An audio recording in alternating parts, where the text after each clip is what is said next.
Uh, Kemudian pelaksanaan pembelian melalui toko daring ini sesuai ketentuan yang berlaku, ini yang mana ada peraturan lembaga nantinya sebagai juknis kita terkait e-purchasing. Untuk toko daring ini sendiri, Bapak Ibu, ini nanti digarisbawahi karena ini biasanya keluar satu nomor ini. Nah, ini classified media ini tidak termasuk ke dalam toko daring. Jadi di Indonesia itu sendiri, toko daring itu ada yang namanya C2C, itu customer to customer. Jadi dia ini hanya menjual skala kecil, kemudian dia jual ke customer. Kemudian ada juga small business to customer. Jadi dia sudah bukan customer lagi, tapi dia sudah jadi bisnis, sudah jual partai ceritanya. Dia sudah jual partai, tapi masih skala kecil. Dia jual ke customer. Kemudian ada B2B, B2B customer, ini business to business. Terusnya dia partai, jual partai ke pembeli yang menjual partai juga. Nah, dia juga jual partai, tapi bisa dia ecer ke customer, seperti itu. Ada juga bisnis to customer, ada yang jual partai, tapi dia bisa jual ke customer, seperti itu. Nah, di Indonesia itu ada dua, ada namanya transaction platform dan juga classified media. Nah, itu transaksi platform ini, platform yang memungkinkan kita, jadi di dalam platform itu, kita bisa transaksi langsung, dan dana transaksinya itu, uangnya itu kita transfer ke dalam aplikasi. Saya langsung ambil contohnya Shopee. Shopee itu kalau kita mau belanja ke Shopee, itu uangnya kita transfer ke pihak Shopee, bukan transfer ke penjual. Jadi nanti Shopee tahan uangnya ditahan, kemudian barangnya dulu kita terima. Setelah kita terima, baru kita kasih notifikasi bahwasanya sudah diterima, baru Shopee kasih transfer uangnya itu ke penjual. Itu namanya transaksi platform. Tapi ada juga classified media. Classified media ini seperti iklan saja. Misalnya contohnya ini Toko Bagus. Jadi Toko Bagus itu platform, tapi dia hanya mengiklankan.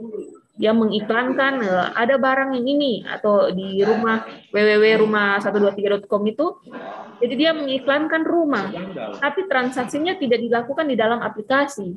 Transaksinya itu di situ hanya classified media itu dia hanya iklan, dia iklan bahwasanya ini ada rumah dijual di Palu misalnya, di sini. Kemudian pembeli nanti datang langsung ke lokasi itu. Nah, itu namanya classified media, itu tidak dibolehkan dalam pengadaan barang jasa. Jadi toko daring yang dimaksud, yang diperbolehkan untuk kita transaksi dalam pengadaan barang jasa, itu hanya transaksi platform tadi ini, bukan classified media. Ini sering kali keluar satu nomor, jadi ada pilihannya. Jadi kalau ada classified media itu tidak boleh. Itu tidak boleh kita belanjakan situ ya, Bapak Ibu. Sudah jelas nih kira-kira? Jadi untuk toko daring yang boleh kita belanjakan ini hanya ini. Contohnya Bukalapak, Blibli, Tokopedia, jadi boleh kita belanja ke situ, kita lakukan e-purchasing ke toko daring, kemudian bukti pembayarannya nanti apa yang ada di aplikasi, itu yang kita gunakan. Kemudian tadi sudah ada katalog, sudah toko daring, kemudian pemilihan penyedia. Nah, pemilihan penyedia ini dilakukan di dalam sistem yang namanya SPSE, Sistem Pengadaan Secara Elektronik, yang dikelola oleh LPSE. Jadi kalau SPSE itu sistemnya, LPSE itu kantornya, gitu. Jadi unit kerjanya itu LPSE. Nah, pemilihan penyedia itu dipisahkan ke dalam dibikin dua kategori. Yang pertama barang, konstruksi, dan jasa lainnya, itu ada lima cara dalam untuk melakukan pemilihan penyedia. Di sini ditulis 4 karena yang e-purchasing tidak dimasukkan di sini ya. E-purchasing kan tadi sudah terpisah. Jadi ada 5 metode. Nah, ini yang 4-nya ini pengadaan langsung, penunjukan langsung, tender cepat, dan juga tender. Ini dilakukan di dalam sistem. Kalau untuk jasa konsultansi, nah ini dilakukan yang namanya seleksi, pengadaan langsung, dan penunjukan langsung. Semua dilakukan di dalam sistem. Nah, untuk itu Bapak Ibu, kalau nanti insya Allah sudah lulus, sudah jadi pejabat pengadaan, nah itu kalau mau lakukan belanja melakukan pengadaan itu semua wajib sistemnya wajib dilakukan di dalam SPSE. Nah, jangan bikin manual, gitu ya. Nah, ini contoh dari website dari LPSE itu. Jadi setiap kabupaten, setiap pemerintah daerah itu kenapa LPSE itu KLPD-nya pemerintah daerah, bukan perangkat daerah. Karena LPSE itu ada di setiap Pemda, bukan di setiap perangkat daerah, bukan di setiap OPD, tapi di setiap Pemda itu ada satu LPSE. Nah, contohnya di sini ada ini tampilan LPSE. Jadi kalau untuk provinsi itu LPSE sultengprof.lkpp.go.id lpse.sultengprof.go.id seperti itu ya. Jadi itu ada di setiap pemerintah daerah. Kemudian untuk SDM dan kelembagaan, jadi SDM itu sendiri yang melakukan menyelenggarakan pengadaan barang jasa, itu ada yang disebut pengelola pengadaan. Kalau pengelola pengadaan ini itu yang disebut pengelola ini JAFUM, fungsional ya, di fungsional yang ada di KL juga Pemda. Kemudian boleh juga ASN, TNI atau Polri. Ini untuk lingkungan Kementerian Pertahanan dan juga Polri. Jadi itu tidak harus pengelola pengadaan, tidak harus fungsional. Dan ada juga ini personil lain. Kemudian ini aturan masih Perpres 16 2018 ini untuk setiap pemilihan dan juga pejabat pengadaan ini wajib dijabat oleh fungsional. Ini paling lambat 31 Desember 2020. Untuk itu kemarin LKPP itu sudah melakukan proses in-passing, itu perpindahan dari jabatan dari staf, dari pelaksana dan juga dari struktural itu in-passing ke fungsional pengadaan barang jasa. Itu sudah ditutup kemarin 31 Desember. Siap saja. Dan untuk PPK itu wajib kompeten sampai dengan 31 Desember 2023. Itu biasanya keluar juga satu nomor. Terkait kelembagaan, itu tugas dari unit kerja pengadaan barang jasa itu menyelenggarakan dukungan pengadaan barang jasa. Dan fungsi dari UKPBJ itu ada pengelolaan pengadaan barang jasanya, ini yang proses fasilitasi tender seleksi, dan juga ada pengelolaan LPSI-nya, ada juga pembinaan SDM dan kelembagaan PBJ, ini biasanya ada di pembinaan Kasubag, pembinaan dan juga advokasi. Dan melaksanakan pendampingan, konsultasi, dan atau BIMTEK. Untuk itu sekarang UKPBJ itu dengan ULP, dulu kan ULP namanya, itu sudah berbeda jauh fungsinya.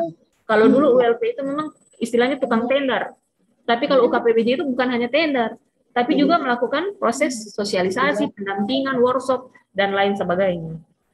Nah, dan juga melaksanakan tugas lain yang diberikan oleh pimpinan. Untuk pengawasan, jadi pengawasan kebetulan di sini pesertanya ada juga inspektorat. Jadi pengawasan itu dilakukan mulai dari tahap perencanaan. Jadi perencanaan itu sudah bisa dilakukan pengawasan. Ibu siapa tadi? Ibu Rusna ya, yang inspektorat ya? Abe Bu, saya potong sedikit Bu. Berarti kalau misalnya dari pengawasan, perencanaan berarti kita masuk di probitinya ya Bu ya? Probiti Artis, audit ya, probiti audit.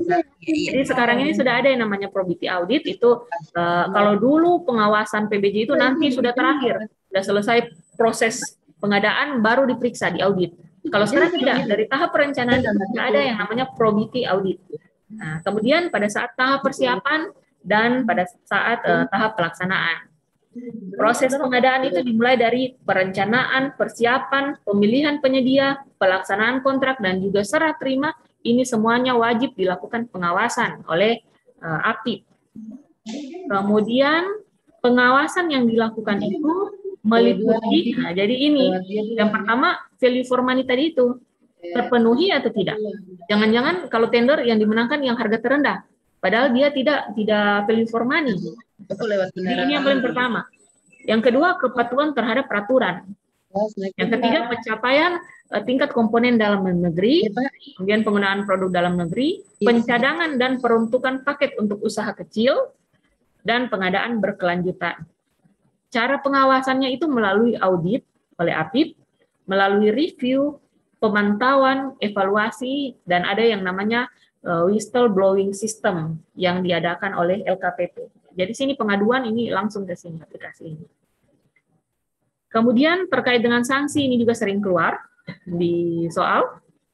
Sanksi itu ada pada saat proses pemilihan penyedia, itu peserta pemilihan itu apabila melakukan pelanggaran, itu memberikan dokumen palsu atau tidak benar, ada indikasi persekongkolan, ada indikasi KKN, itu diberikan sanksi, itu digugurkan, itu langsung digugurkan dalam pemilihan. Kemudian jaminan penawarannya itu dicairkan dan dimasukkan ke dalam daftar hitam itu dalam 2 tahun. Ini diusulkan oleh pejabat pengadaan atau juga pokja pemilihan atau juga agen pengadaan dan ditetapkan oleh PA-KPA. Nah, ini sering keluar Bapak Ibu. Jadi di modulnya itu ditandai karena kalau mau hafal ini agak sulit juga, tinggal sedikit berapa hari lagi ujian ya. Jadi ditandai saja modulnya, dipahami, karena tujuan dari pelatihan pengadaan barang jasa tingkat dasar ini adalah mengetahui dan memahami. Jadi harus paham seperti ini prosesnya. Kemudian apabila penyedia, jadi peserta pemilihan tersebut mengundurkan diri dengan alasan yang tidak bisa diterima, maka sanksinya itu yaitu pencairan jaminan penawaran dan, jadi ini dan bukan atau ya, dan diberi sanksi daftar hitam, dimasukkan ke dalam daftar hitam selama 1 tahun. Ini diusulkan oleh pejabat pengadaan, pokja, ataupun agen pengadaan dan ditetapkan oleh PA ataupun KPA. Jadi kalau pelanggarannya ini yang sudah fatal istilahnya, ini terkait dengan dokumen palsu dan lain sebagainya, ini sanksinya 2 tahun, tapi kalau pelanggarannya hanya yang ringan-ringan, itu sanksinya 1 tahun. Ini yang membedakan. Kemudian pada saat proses pemilihan penyedia untuk pemenang, kalau sudah ditetapkan sebagai pemenang, kemudian dia mengundurkan diri sebelum tanda tangan kontrak, nah itu sanksinya dicairkan jaminan penawaran dan di blacklist 1 tahun. Karena sudah ranah tanda tangan kontrak, itu sudah ranahnya PPK, maka yang mengusulkan blacklist tersebut yaitu PPK dan ditetapkan oleh PA atau KPA. Pada saat pelaksanaan kontrak, itu penyedia tidak melaksanakan kontrak, tidak menyelesaikan pekerjaan, atau tidak melaksanakan kewajiban dalam masa pemeliharaan, itu sanksinya itu dicairkan jaminan pelaksanaan. Kan sudah ranah pelaksanaan, jadi jaminan pelaksanaan yang dicairkan, atau kalau di ranah pemeliharaan, jaminan pemeliharaan yang dicairkan. Blacklist 1 tahun, diusul oleh PPK, yang menetapkan PA, KPA. Kemudian untuk pelanggaran berupa kegagalan bangunan, menyerahkan jaminan yang tidak dapat dicairkan, melakukan kesalahan dalam perhitungan volume hasil pekerjaan. Jadi kalau ada audit, kemudian ternyata volumenya over, seperti itu. Jadi kemudian menyerahkan barang jasa yang kualitasnya tidak sesuai dengan kontrak berdasarkan hasil audit, sanksinya itu memberi ganti rugi sesuai nilai kerugian yang ditimbulkan. Biasanya kalau sudah begini, biasanya langsung ke APH ya, padahal ini cukup ganti rugi saja. Ini sanksinya. Kalaupun penyedia itu terlambat menyelesaikan pekerjaan sesuai dengan kontrak, itu sanksinya diberikan denda keterlambatan. Nah, denda keterlambatan ini ada 2. 1/1000 dari bagian kontrak atau dari nilai kontrak. Bagaimana cara menentukan denda? Dari bagian kontrak, bagian pekerjaan atau sisa pekerjaan, atau dari nilai kontrak, dari keseluruhan total. Itu dilihat dari output dari pekerjaan tersebut. Misalnya pengadaan gedung, pekerjaan konstruksi, bangunan, misalnya bangunan kantor, kemudian ada keterlambatan pemasangan atap, misalnya, dilihat bangunan tersebut bisa difungsikan kalau atapnya belum jadi atau tidak. Kalau tidak bisa, itu artinya dendanya itu diberikan terhadap keseluruhan nilai kontrak, walaupun yang terlambat hanya atap. Seperti itu ya, Bapak Ibu, jelas? Jelas. Ya. Nah, itu ditetapkan oleh PPK di dalam kontrak. Nah, untuk itu PPK pada saat menyusun rancangan kontrak, itu ini harus dipilih dendanya. Yang sering terjadi, denda pada rancangan kontrak itu copy paste ya dari kontrak-kontrak yang ada, tidak dipilih salah satunya. Jadi ini untuk Bapak Ibu Insya Allah. berdasarkan asas manfaat. Bagaimana, Bu. Pak? Ya, bagaimana? Berarti dendanya itu berdasarkan asas manfaat. Iya, Seperti atap tadi betul, itu. betul Pak. Iya. Jadi seperti itu. Biasanya ini kan tidak dipilih di kontraknya, kan? Ada dua-duanya, denda dari 1/1000 dari nilai kontrak atau dari bagian kontrak. Padahal harus pilih salah satu. Jadi jangan di copy-copy ini, copy paste. Pilih saja. Jadi di kontrak itu ditulis sanksi denda keterlambatan 1/1000 dari nilai kontrak. Oke, sudah selesai. Seperti itu. Jangan dipilih salah satunya. Jangan ditulis dua-dua, dipilih salah satunya. Seperti itu. Nah, cara memilihnya, lihat yang Pak sampaikan tadi, asas manfaatnya, outputnya bagaimana. Seperti itu. Jelas ya? Jelas. Oke, selanjutnya, untuk proses e-katalog, itu peserta pemilihan ini sama dengan yang tadi. Jadi apabila dokumennya palsu, ada indikasi persekongkolan, indikasi KKN, ini yang sudah berat ini, itu sanksinya di blacklist 2 tahun, kemudian digugurkan. Dan kalau yang ringan-ringan, mengundurkan diri, alasan tidak bisa diterima, atau mengundurkan diri tidak menandatangani katalog, kontrak katalog, itu sanksinya itu di blacklist selama 1 tahun. Yang mengusulkan Pokja pemilihan atau pejabat pengadaan atau agen pengadaan dan atau PPK dan atau ditetapkan oleh KLPD. Pada saat e-purchasing untuk penyedia, itu pelanggaran yang dilakukan tidak memenuhi kewajiban dalam katalog, itu sanksinya pelanggaran surat pesanan dikenakan sanksi penghentian sementara dalam sistem transaksi e-purchasing selama 6 bulan, atau pelanggaran kontrak dikenakan sanksi penurunan pencantuman penyedia dari katalog elektronik selama 1 tahun. Ini diusulkan oleh Pokja pemilihan, pejabat pengadaan atau agen pengadaan, dan atau PPK ditetapkan oleh KLPD. Sebelum lanjut, mungkin ada yang ingin bertanya? Pak Rahman, matikan dulu speakernya. Ada yang ingin bertanya, Bapak Ibu? Saya mau tanya, Bu. Ya, silakan. Lanjut. Pak siapa ini? Saya tidak lihat. Pak Bambang. Pak Bambang. Iya. Masalah sanksi tadi itu, Bu, yang tadi yang di lembar sebelumnya itu, Bu. Ini? Sebelahnya lagi, Bu. Ini? Sebelumnya lagi. Ini. Ya ini, Bu. Oke. Ya ini. Lewat Bu. Lewat. Ini. Maju satu, Bu. Ya ini ya sini. Oke. Ini masalah sanksi ini ganti rugi kerugian sebesar. Oh iya. Mana? Ini. Nih? Ya. Sanksinya itu, Bu, ganti kerugian sebesar nilai kerugian yang ditimbulkan. Ini kan tidak dijelaskan di sini siapa yang mengganti, Bu. Karena ini bisa saja dia mengarah ke semua pihak yang terkait di dalam pekerjaan sini, Bu. Iya, jadi tergantung hasil auditnya. Pelaksana kontrak dia kan. Nah. Ya, jadi tergantung hasil auditnya. Gitu. Jadi di sini penyedia ya, diberi tanda penyedia. Jadi hasil auditnya itu biasanya disebutkan. Jadi penyedia itu bagaimana Ibu Rusna? Ibu Rusna yang lebih tahu ini auditornya ini. Terima kasih Bu. Kalau kita sih kalau audit itu kalau pelaksana kontrak itu adalah penyedia. Kalau misalnya ada denda keterlambatan, jadi kita arahkan ke penyedianya, Bu. Siapa sih penyedia dari pengadaan tadi? Jadi kita anukan ke penyedia, nanti hitungnya. Nah, kalau masalah hitung denda keterlambatan, pengalaman saya terkait dari asas manfaat tadi yang Ibu sampaikan tadi itu, kalau misalnya dia tidak dapat dimanfaatkan ya kita hitung keseluruhan. Tapi kalau misalnya dia dapat dimanfaatkan ya kita hitung yang mana yang tidak terselesaikan. Terima kasih Bu. Hanya seperti itu. Terima kasih Bu Rusna.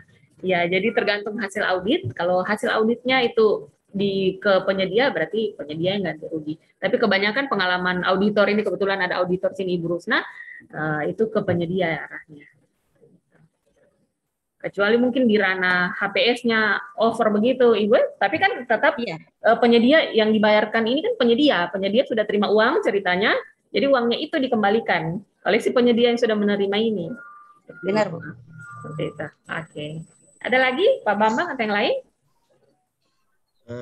Cukup sudah, Bu. Cukup dulu. Oke. Terima kasih. Ada teman-teman yang lain mau bertanya lagi? Iya, silakan Ibu. Kalau masalah RAB terus di audit ternyata ada markup, itu yang kembalikan penyedia juga. Ah, ini langsung Ibu Rusna ini. Betul nih buka kelasnya Ibu Rusna ini. Bagaimana Ibu Rusna itu? Iya, tetap Bu, kepada penyedianya Bu. Kalau ada markup. Oh, iya. Kasih. Kasih Ibu Rusna. Oke, kita lanjut lagi Bapak Ibu. Untuk daftar hitam nasional tadi sudah berbicara blacklist, itu daftar hitam nasional. Nah, ini PA atau KPA itu jadi yang sudah di blacklist tadi itu disampaikan ke dalam daftar hitam nasional. Jangan hanya di blacklist tapi hanya si PA itu sendiri yang tahu. Akhirnya si penyedia itu dia masih bisa ikut tender di daerah lain. Jadi harus dilaporkan ke LKPP. Jadi LKPP sudah membuka itu inaprok untuk kita melaporkan siapa-siapa yang di blacklist itu dilaporkan ke dalam daftar hitam nasional yang diselenggarakan oleh LKPP. Pelayanan hukum bagi pelaku PBJ itu pelaku pengadaan ini yang terkena permasalahan hukum ini wajib diberikan pelayanan hukum oleh KL Pemda. Nah, namun yang terjadi seringkali kurang sinkron antara UKPBJ-nya, OPD-nya juga dengan bagian hukumnya. Bagian hukum di Pemda tersebut ini kurang sinkron. Biasanya ada masalah tidak melapor ke bagian hukum. Padahal di bagian hukum itu ada anggaran. Ada anggaran untuk melakukan pendampingan terhadap pelaku-pelaku pengadaan yang terkena permasalahan hukum. Itu didampingi, misalnya diperiksa ke kejaksaan, itu didampingi, ada biayanya dari bagian hukum. Kemudian pelayanan hukum diberikan sejak proses penyelidikan hingga tahap putusan pengadilan. Penyedia, ormas, pokmas, penyelenggara swakelola, dan pelaku usaha yang sebagai agen pengadaan ini tidak termasuk dalam daftar pelaku pengadaan yang mendapatkan pelayanan hukum. Jadi kalau pengadaan tersebut itu dilakukan oleh agen pengadaan dari daerah lain, nah itu Pemda tidak wajib memberikan pelayanan hukum terhadap agen pengadaan tersebut. Kemudian Bapak Ibu untuk penyelesaian sengketa kontrak itu dilakukan dengan layanan penyelesaian sengketa kontrak, ini ada di LKPP, LPSK, kemudian arbitrase atau penyelesaian melalui pengadilan. Ini 3 biasanya keluar 1 nomor. Bapak Ibu juga nanti insya Allah kalau sudah lulus, sudah jadi PPK, sangat kami sarankan kalau untuk penyelesaian sengketa kontrak, ini di kontraknya itu ada klausulnya. Nah, ini nanti pakai saja yang pertama ini, layanan penyelesaian sengketa kontrak LKPP. Karena di sini ini tidak bayar. Jadi di kontrak ada klausul untuk penyelesaian sengketa, ini gunakan saja ini layanan penyelesaian sengketa kontrak LKPP. Itu bisa dilihat di website lkpp.go.id. Kemudian masuk ke materi kelima terkait dengan perencanaan pengadaan. Kapan perencanaan pengadaan dilakukan? Nah, itu dilakukan untuk APBN itu pada saat penginputan pagu indikatif. Ini biasa keluar 1 nomor ini. Kalau APBN pada saat penginputan pagu indikatif. Dan APBD itu pada saat itu KUA PPAS. Nah, di situ sudah mulai proses perencanaan pengadaan. Nah, nanti dia akan menjadi RKA untuk APBD dan menjadi Renja untuk APBN. Jadi dimulai dari sini ya, Bapak Ibu, ini ditandai modulnya. Kemudian perencanaan pengadaan, tadi sudah saya jelaskan di awal, itu dimulai dari tahap identifikasi kebutuhan, penetapan barang jasa, penetapan cara pengadaan, penetapan jadwal, dan penetapan anggaran pengadaan. Untuk perencanaan pengadaan ini nantinya akan menghasilkan dokumen rencana umum pengadaan, atau yang disebut RUP atau RUP. Nah, ini nantinya dokumen RUP-nya ini ditetapkan oleh PA atau KPA dan diumumkan, rencana umum pengadaan itu diumumkan ke dalam sistem informasi rencana umum pengadaan. Itu ada di LPSE setempat. Kemudian perencanaan pengadaan. Nah, ini yang melalui swakelola, itu tahap persiapannya itu dimulai dengan penetapan tipe swakelola. Jadi Bapak Ibu kalau menyelenggarakan swakelola yang pertama dilakukan, tetapkan dulu tipe mana yang mau dipakai. Apakah tipe 1, tipe 2, tipe 3, tipe 4.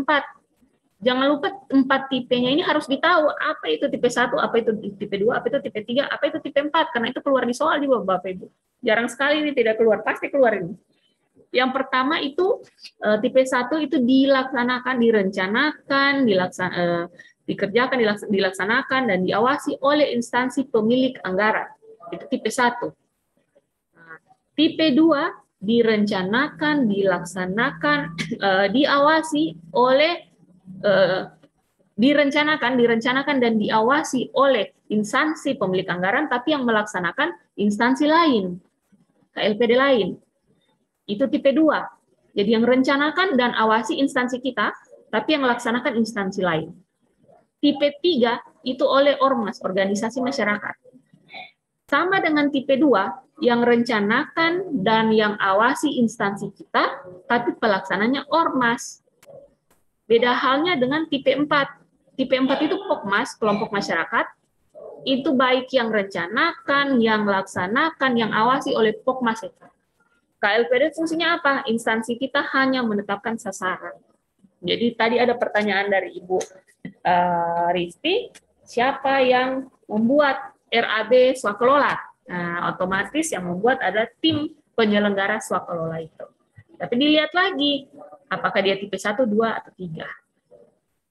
Kemudian untuk perencanaan, saya potong sedikit, Bu. Silakan Ibu Risti. Kalau yang tipe 2 itu seperti itu contohnya, Bu. Kalau tipe 2 yang tadi maksudnya kita yang mengawasi, kita ini terus yang melaksanakan itu yang lain misalnya atau instansi lain, itu seperti apa contohnya, Bu? Tipe 2. Tipe 2 itu contohnya misalnya ada penyusunan seperti buku atau apa biasanya ini yang melibatkan universitas. Biasa ada seperti itu, biasa ada melibatkan UNTAD.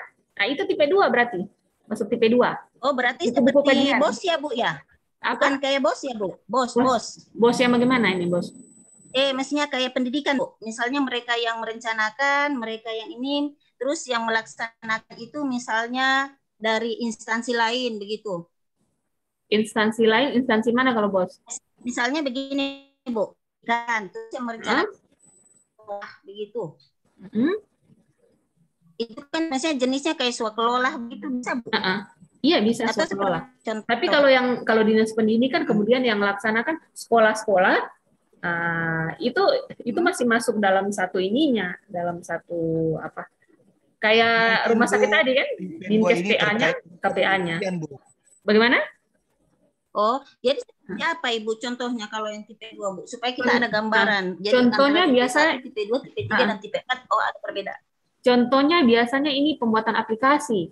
Nah, pembuatan aplikasi biasa atau pembuatan website di dinas, biasa dinas kan ada pengadaan website atau pengadaan aplikasi kan. Nah, dinas itu kalau dia punya personil yang bisa membuat website tersebut. Website ini kan masuknya ke jasa konsultansi. Jasa konsultansi itu syaratnya kan keahlian kan? Artinya yang membuat website harus S1 Eskom itu ya, Eskom yang teknisnya begitu, seperti itu tenaga ahli. Kalau di instansi Bapak Ibu ada personil itu, silakan swakelola tipe 1. Tapi kalau tidak ada, yang sering terjadi itu personil-personil IT itu, tim IT itu adanya di Dinas Kominfo. Nah, itu pakai tipe 2. Jadi seperti itu. Oke, terima kasih, Bu. Oke. Kalau tipe 3 itu sama kasusnya dengan tipe 2, tapi pelaksananya itu ormas. Nah, jangan lupa untuk tipe 1, itu tipe 1 bisa pakai tenaga ahli dari luar, boleh. Tapi dengan ketentuan tidak boleh melebihi 50% dari tenaga kita sendiri. Gitu ya, dari pelaksana yang dari instansi itu sendiri. Kalau sudah melebihi 50% itu sudah masuknya sudah ke tipe 2. Gitu ya, Bapak Ibu. Saya lanjut untuk perencanaan pengadaan melalui penyedia, itu tahapan-tahapannya. Yang pertama, menyusun spesifikasi teknis garis miring KAK. Kenapa garis miring? Karena cukup salah satunya spesifikasi teknis itu untuk barang dan pekerjaan konstruksi. Itu wajib spek-tek, tidak perlu KAK. Kalau mau pakai KAK, boleh, tapi tidak perlu, tidak wajib. Tapi wajib spek-tek. Kalau KAK, ini untuk jasa konsultansi dan jasa lainnya. Karena jasa konsultansi, jasa lainnya itu tidak memiliki spek. Spek itu kan ciri-ciri, karakteristik. Itu dia tidak punya karakteristik. Apa karakternya dari jasa konsultansi ini? Dia tidak beda halnya dengan barang atau konstruksi, kan ada produk, ada barangnya, disitulah ditetapkan speknya. Kemudian setelah speknya disusun, itu disusunlah perkiraan RAB, perkiraan biaya atau rencana anggaran biaya. Nah, ini walaupun penyedia, ini ada RAB. Karena HPS itu, di dalam HPS ada rencana anggaran biaya. Gitu. Jadi HPS itu, mungkin pernah lihat HPS, lembar pertama kan rekapitulasi. Rekapitulasi itu diambil dari data yang lembar kedua. Lembar kedua itu rencana anggaran biaya. Itu diambil, dikasih masuk ke dalam rekapitulasi, kemudian diberikan keuntungan di dalamnya. Saya kasih contoh ya supaya jelas. Di sini ada file saya. Ini filenya.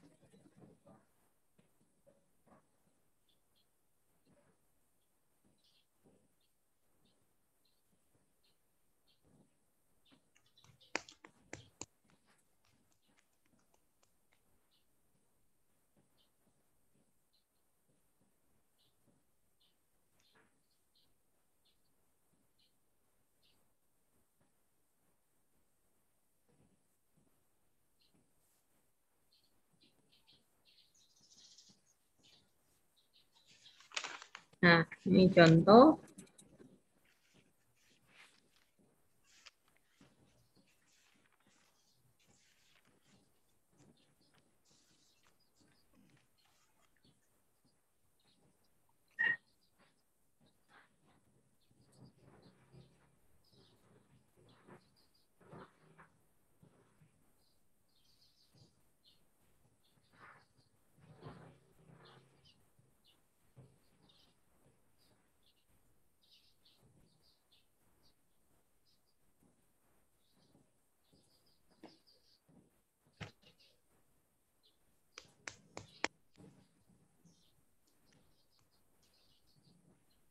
Nah, di sini ada contoh. Ini yang namanya HPS. Jadi HPS itu ada beberapa lembar.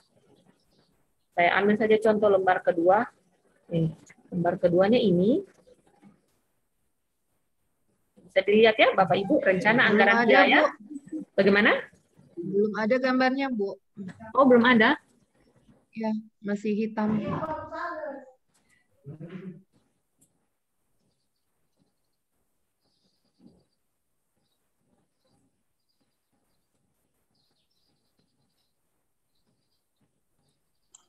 Kelihatan ini, Bu? Belum, Bu. Belum, Bu, belum. Kelihatan? Kelihatan? Ya, kelihatan. Kelihatan ini, Bu? Masih Ya, ada? materi, Bu. Masih materi. Materi, Materinya, Bu. Bukan Materinya. lembar Bukan kedua HP, HPS-nya, bukan. Bu.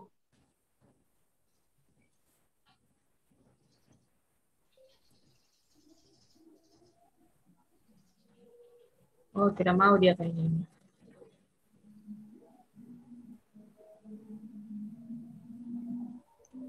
Oh, sorry. Ini kelihatan? Materi, Bu. Belum ada? Iya. Mungkin stop screen dulu, Bu. Ya, ini sudah mulai. Nah, Sudah ada? ya, sudah, Bu. Ya, ya. Oke. Jadi, HPS itu ada beberapa lembar. Itu yang paling pertama itu ada rekapitulasi. Kemudian ada juga rincian rencana anggaran biaya. Rencana anggaran biaya ini disinilah dimasukkan ini. Rencananya apa? Rinciannya itu dihitung beban biaya. Kemudian ada juga lembar-lembar tambahannya ini. Tapi saya bahas ini dua saja supaya bisa dilihat. Kemudian nanti rencana anggaran biaya ini akan masuk ke dalam rekapitulasi. Jadi tadi biaya langsung personil ini, biaya langsung personil total 6,5 juta. Ini dimasukkan ke dalam rekapnya, ini 6,5 juta. Ini kemudian total. Kemudian nanti di sini jumlah dari rencana anggaran biaya itu ini ditambahkan PPN. Nah, ditambahkan PPN, kemudian ditambahkan juga dengan keuntungan. Itulah yang namanya HPS, harga perkiraan sendiri. Kalau kalau swakelola ini bukan seperti ini modelnya ini, rencana anggaran biayanya, tapi dia itu langsung nama barang. Saya lupa di mana contohnya saya ini. Mana ini? Iya, Mak.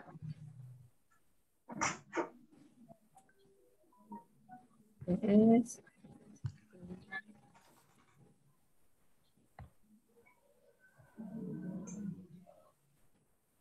Jadi seperti itu ya Bapak Ibu, saya lupa filenya di mana saya simpan yang contoh RAB swakelola, tapi intinya seperti itu. Kalau swakelola itu tidak memperhitungkan keuntungan, kalau penyedia itu pakai keuntungan. Nah, untuk rencana anggaran biaya swakelola itu dia langsung nama barang, nama ini, misalnya kayak begini. Misalnya di sini yang kerja tukang satu orang atau siapa, itu langsung ditulis seperti itu. Tidak memperhitungkan PPN dan juga keuntungan, profit. Kemudian kita balik. Bu, saya potong sedikit Bu. Ya, silakan. Berarti kalau misalnya kita belanja barang itu untuk menghitung dia punya pajak itu bagaimana Bu? Kalau barang, kalau misalnya swakelola. Kalau swakelola, jadi kalau ada pembelian barang itu dilakukan melalui penyedia. Itu di luar dari RAB-nya tadi itu. Dia dilakukan sendiri dia. Jadi soalnya yang saya dapat di lapangan Bu, itu memang mereka tidak ada bayar pajak. Alasannya katanya karena memang betul yang seperti disampaikan tadi tidak tertuang di dalam RAP-nya. Iya. Tapi mereka tidak ada pihak ketiganya, Bu. Itu seperti apa? Mereka hanya belanja sendiri. Mereka menerima uang. Maksudnya masyarakat itu menerima uang, kayak kelompok menerima uang itu yang mereka belanjakan ke toko untuk beli barangnya. Jadi seharusnya memang untuk pembelian barang itu, itu memang tidak boleh masuk ke dalam komponen RAB swakelola. Dia di luar itu, gitu. Jadi dia sendiri, sehingga kalau masuk ke dalam komponen rencana anggaran biaya swakelola, masyarakat yang melaksanakan swakelola, dia akan lihat, ini kan ada uangnya di sini, harusnya diberikan ke kami, jadi dikasih keluar itu dari komponen itu, dia diatur sendiri. Gitu. Saya kasih contoh, mungkin begini supaya lebih jelas.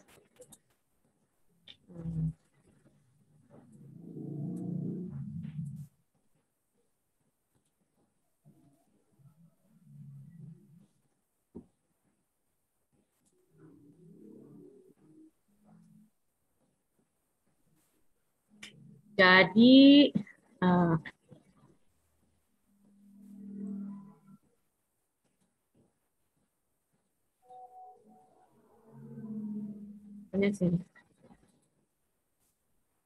ini di sini kan RAB-nya kan, RAB-nya ini agak kaku ini pakai Word. Belum nampak Bu. Harus saya ulang. Kelihatan? Belum Bu.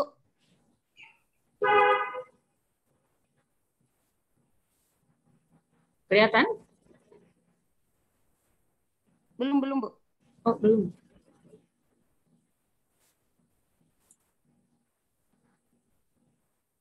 Bisa? Belum Bu. Masih materi? Materinya juga belum ada Bu.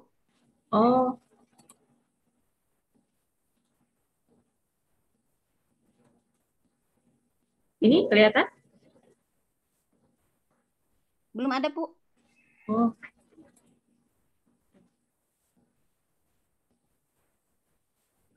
Kalau ini materi kelihatan?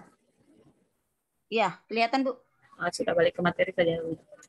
Jadi misalnya, gimana saya kasih contoh? Misalnya ada rencana anggaran, ini saja ini. Ya, misalnya ada rencana anggaran biaya untuk swakelola, kemudian di dalam itu rincian-rinciannya itu biasanya ada barang kan, ada barang. Itu barang yang ditulis di dalam RAB itu dikasih keluar. Jangan masukkan situ. Misalnya ada semen, ada pasir, jangan kasih masuk di dalam RAB swakelola. Gitu. Supaya masyarakat tahu bahwasanya itu uangnya itu tidak dikasih ke masyarakat, tapi dibuat RAB sendiri. Dibuat RAB sendiri untuk melakukan proses pemilihan penyedia. Metode pemilihan penyedia itu ada yang namanya pengadaan langsung. Kalau anggarannya sampai dengan 200 juta. Nah, pengadaan langsung itu ada lagi yang namanya pembelian langsung kalau anggarannya sampai dengan 50 juta. Pembelian langsung, jadi kalau anggaran sampai dengan 50 juta, artinya misalnya itu semen, pasir, dan lain-lain, itu anggarannya ketika dibikin RAP sendiri, itu sampai dengan 50 juta, itu dilakukan pembelian langsung ke toko. Yang beli siapa? Bukan masyarakat, tapi pejabat pengadaan. Itu langsung beli ke toko. Pajaknya bagaimana? Nah, ditanyakan ke toko, si pejabat pengadaan ini sudah ada komponen pajak atau belum? Biasanya kalau di toko kan yang dijual sudah ada kan? Nah, itu diminta itu menjadi lampiran. Tapi kalau memang belum ada, nah itu baru dihitung lagi PPN-nya seperti itu, Ibu. Jelas kira-kira ini? Jelas, Bu. Tapi bagaimana kalau yang sudah terlanjur, Bu? Misalnya yang sudah kita dapatkan di lapangan, sudah terjadi misalnya seperti itu, rapnya misalnya dari jasa tukang, terus misalnya belanja-belanja yang mereka susun, itu sudah maksudnya dijadikan satu di dalam rap, Bu. Itu sudah terjadi, berarti sistem pembinaannya kita untuk kedepannya saja ya, Bu ya? Iya, karena kalau sudah jadi ini saya agak bingung juga untuk itu kan ranahnya inspektorat memang kalau tapi ini mungkin kedepannya. Nah inilah fungsi dari pelatihan pengadaan barang jasa ini. Jadi tidak hanya fokus untuk lulus atau tidaknya, tetapi tujuannya itu mengetahui dan memahami. Seperti ini kan, ternyata seperti itu untuk swakalola ini. Tidak ada pembelian barang di dalamnya, tapi itu masuk ke penyedia kalau ada barang di dalam swakalola, itu penyedia dalam swakalola. Seperti itu ya, jelas ya? Jelas, Bu. Oke. Nah, kemudian balik lagi ke materi perencanaan pengadaan melalui penyedia. Setelah disusun RAB-nya, itu masuk ke dalam pemaketan pengadaan barang jasa. Untuk pemaketan pengadaan barang jasa, nanti itu modulnya Ibu dibaca kembali. Nah, ada situ pemaketan, tata cara pemaketan, itu dipelajari, dipahami. Karena ini yang sering keluar di soal studi kasus untuk pemaketan.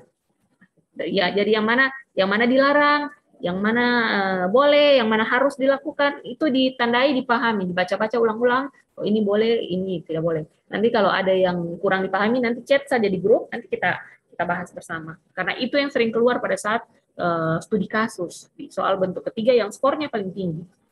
Kemudian setelah melakukan pemaketan barang jasa, itu dilakukan konsolidasi.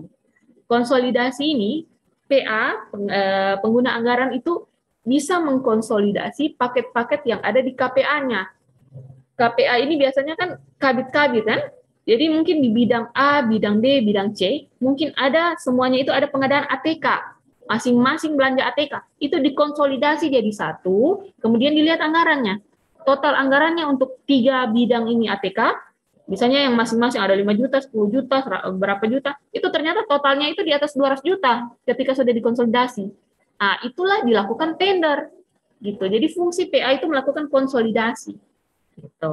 Jadi konsolidasi itu dari PPK, kemudian dari PA KPA, dan terakhir konsolidasi dari UKPBJ. UKPBJ itu bisa mengkonsolidasi paket-paket yang ada di setiap OPD. Di paket-paket yang sejenis itu disatukan, kemudian dilakukan proses pemilihan satu kali.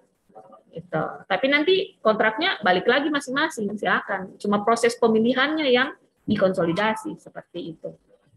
Dan terakhir yaitu penyusunan biaya pendukung. Untuk pengumuman rencana umum pengadaan, jadi tadi perencanaan pengadaan ini sudah dibuat, sudah disusun dan sudah ditetapkan menjadi rencana umum pengadaan. Selanjutnya rencana umum pengadaan itu diumumkan. Jadi pengumuman rencana umum pengadaan ini juga dicatat. Jadi yang saya sampaikan sini memang yang poin-poin soal-soal ujian ini yang saya sampaikan ini. Jadi pengumuman RUP itu di kementerian dan juga lembaga itu dilakukan setelah penetapan alokasi anggaran belanja. Sedangkan di APBD itu di Pemda perangkat daerah itu pengumuman RUP itu dilakukan setelah rancangan peraturan daerah tentang APBD disetujui bersama oleh Pemda dan DPRD. Yang sering terjadi, rencana umum pengadaan itu diumumkan di tahun anggaran berjalan. Padahal sudah bisa diumumkan dari sini sebelum tahun anggaran berjalan. Ketika rancangan Perda itu sudah disetujui bersama DPR, itu sudah bisa dilakukan pengumuman rencana umum pengadaan untuk APBD. Untuk APBN, apabila sudah dilakukan penetapan alokasi anggaran belanja, itu sudah bisa diumumkan. Tidak perlu menunggu jadi DPA dulu, baru diumumkan RUP-nya. Nah, jadi seperti itu ya, Bapak Ibu. Selanjutnya, ini dia yang ditanya-tanyakan dari tadi ini, persiapan swakalola. Jadi pada saat melakukan persiapan swakelola, itu PA atau KPA ini menetapkan sasaran siapa kelompok penerima swakelola tersebut, gitu. Siapa yang akan melaksanakan. Jadi ditetapkan sasarannya siapa, misalnya mungkin sasaran untuk peningkatan jalan ini adalah lokasi A, masyarakat A. Nah, itu ditetapkan sasarannya. Selanjutnya ditetapkan penyelenggara swakelola. Penyelenggara swakelola itu ada 3. Ini biasanya keluar ini di soal pilihan ganda. Jadi ada tim persiapan, ada tim pengawas, ada tim pelaksana. Jadi tidak ada tim perencana. Kalau ada pertanyaan, penyelenggara swakelola menyebut tim perencana, otomatis salah itu jawabannya. Gitu ya, Bapak Ibu. Jadi hanya ada 3 tim ini, tim persiapan, tim pengawas, tim pelaksana. Untuk tipe 1, semua tim ini ditetapkan oleh PA KPA. Karena tipe 1 ini kan dikelola oleh instansi itu sendiri kan, swakelolanya. Untuk tipe 2 dan tipe 3, karena direncanakan dan diawasi oleh instansi sendiri, yang pelaksananya ini yang dari instansi lain kan, untuk tipe 2. Untuk tipe 3, pelaksananya dari ormas. Nah, jadi tim pelaksana itu yang menetapkan mereka ini, si ormas tadi itu atau si KLPD lain. Tapi untuk tim persiapan, tim pengawas, karena orang-orangnya dari instansi kita sendiri, maka yang menetapkan adalah PA atau KPA dari instansi kita, instansi penanggung jawab anggaran. Untuk tipe 4 yang dilaksanakan oleh kelompok masyarakat, karena tipe 4 itu adalah swakelola yang direncanakan, dilaksanakan, dan diawasi oleh masyarakat, itu semua mereka masyarakat yang dilepas semua. Nah, maka semua tim ini yang tetapkan adalah kelompok masyarakat. Seperti itu, Bapak. PA-KPA hanya menetapkan sasaran saja.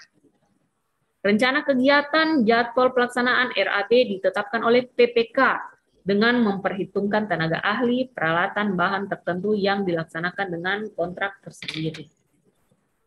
Selanjutnya, persiapan pengadaan melalui penyedia, itu hal-hal yang harus dipertimbangkan sebelum menetapkan persiapan pengadaan. Itu pertama, lihat dulu e-katalog. Ada atau tidak barang jasanya situ. Yang kedua, ini masuk ke dalam kriteria keadaan tertentu atau tidak. Keadaan tertentu itu misalnya ada presiden tiba-tiba mau datang, itu masuk ke dalam kondisi keadaan tertentu, sehingga memungkinkan untuk dilakukan penunjukan langsung.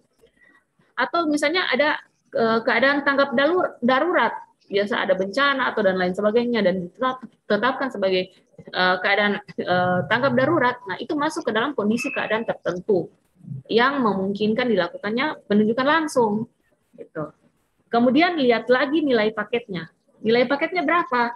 Kalau sampai dengan 200 juta untuk barang konstruksi dan jasa lainnya, itu dilaksanakan melalui pengadaan langsung. Tapi kalau di atas 200 juta untuk barang konstruksi jasa lainnya, itu dilakukan tender. Kalau untuk jasa konsultansi, itu batasannya sampai dengan 100 juta. Itu dilakukan pengadaan langsung, di atas 100 juta dilakukan seleksi. Itu di garis bawahnya juga itu kemungkinan. Sering keluar, bukan kemungkinan, tapi sering keluar itu. Nah, PPK itu dalam menetapkan persiapan pengadaan, itu yang pertama harus menetapkan spek dulu. Spesifikasi teknis atau kerangka acuan kerja atau kerangka acuan kegiatan untuk jasa konsultansi. Kemudian itu penetapan harga perkiraan sendiri. Jadi kalau mau melaksanakan pengadaan melalui penyedia, ditetapkan dulu ini di tahap persiapan. HPS-nya, speknya, rancangan kontrak, dan jaminan-jaminan. Nah, semua inilah yang akan menghasilkan dokumen persiapan pengadaan. Dokumen persiapan pengadaan ini yang nanti diserahkan oleh PPK ke Pokja Pemilihan atau ke pejabat pengadaan untuk diproses pemilihan penyedia. Jadi biasanya kenapa pertanyaan dari Kadis, kenapa ini tender lambat, kenapa belum ditender? Padahal PPK-nya belum membuat dokumen persiapan pengadaan. Sedangkan itulah dasar Pokja ataupun pejabat pengadaan untuk melakukan pemilihan penyedia. Jadi seperti itu. Selanjutnya, untuk HPS itu sendiri ada ketentuannya, ini biasanya juga keluar. Yang pertama, HPS itu disusun berdasarkan keahlian dan menggunakan data yang dapat dipertanggungjawabkan. Untuk itu dalam menyusun HPS harus dilakukan dulu survei harga. Survei harga dengan pembanding, biasanya 2 atau 3. Cari harga termurah, nah itulah kita, tapi dengan konsep value for money tadi ini ya, jadi murah tapi kualitasnya bagus. Kalau memang mahal kualitasnya dijamin bagus daripada yang murah, ya kita pakai yang mahal itu. Seperti itu. Kemudian memperhitungkan keuntungan dan biaya tidak langsung atau overhead. Biaya tidak langsung ini contohnya misalnya supaya itu barang jasa itu ada, barangnya ada di sini, itu membutuhkan transportasi, misalnya dari Jakarta dikirim ke Poso, misalnya seperti itu. Nah, itu namanya overhead. Atau untuk misalnya pengadaan laptop, kemudian laptop ini harus dioperasionalkan, itu ada biaya tidak langsung, ada overhead berupa biaya pemasangan atau instalasi. Begitu juga AC. AC kan kalau kita pengadaan AC, tidak hanya harga AC-nya. AC-nya datang sudah selesai pengadaan, tidak. Tapi ada overhead. Overhead-nya itu biaya pemasangan.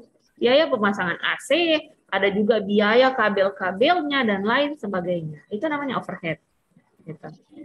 HPS bukan sebagai dasar untuk menentukan besaran kerugian negara.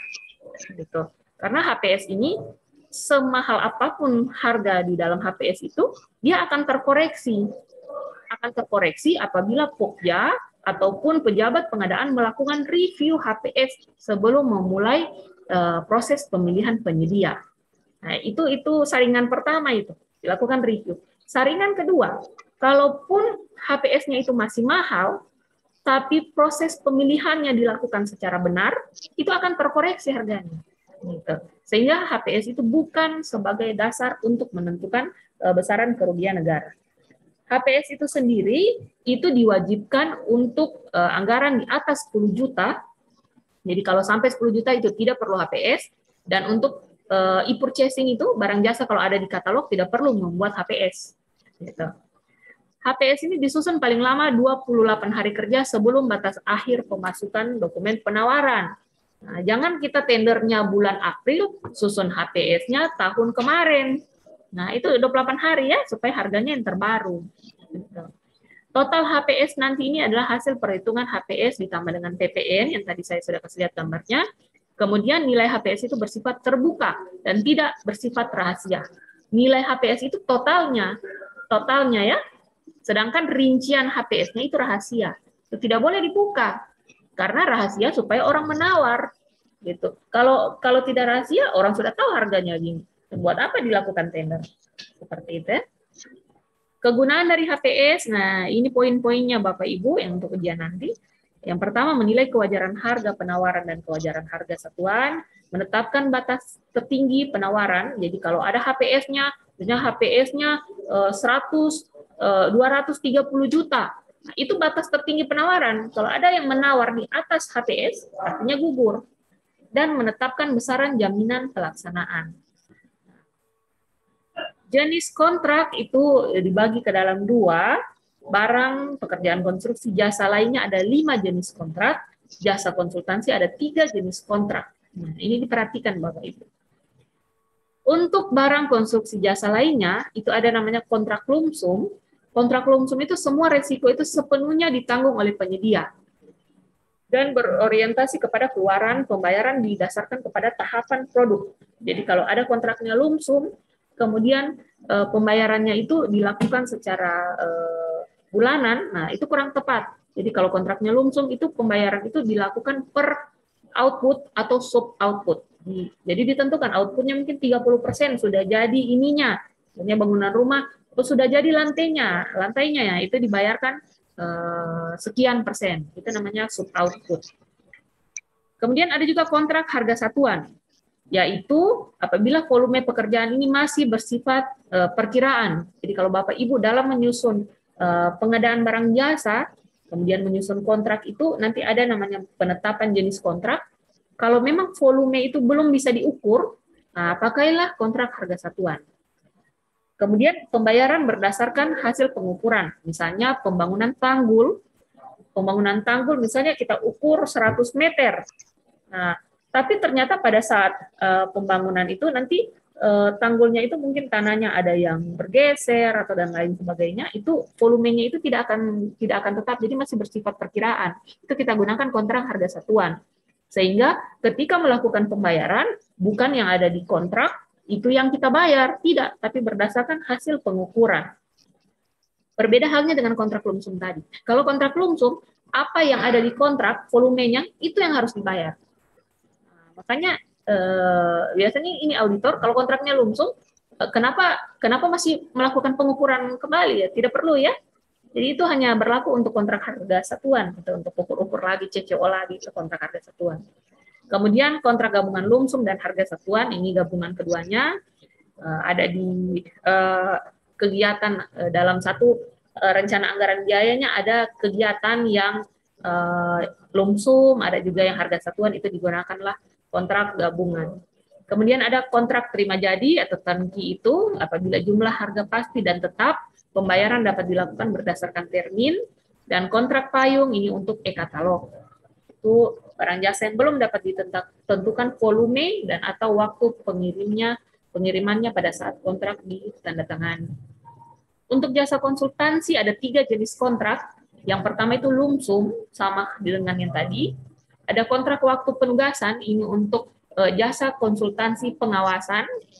Jadi belum ditahu itu, kalau dulu-dulu kan konsultan pengawas itu kalau ditulis kontraknya 3 bulan, nah itu kan mau tidak mau harus 3 bulan. Padahal biasanya pelaksanaannya 2 bulan sudah selesai. Nah ini bingung lagi, bagaimana caranya mau CCO kontraknya jasa konsultan pengawas. Makanya dirubah ini jadi waktu penugasan. Itu. Dan kontrak payung itu sama dengan yang tadi. Untuk bentuk kontrak ini ada 5, Bapak Ibu, ini sering keluar dan ulang-ulang, banyak nomor ini yang keluar terkait dengan bentuk kontrak.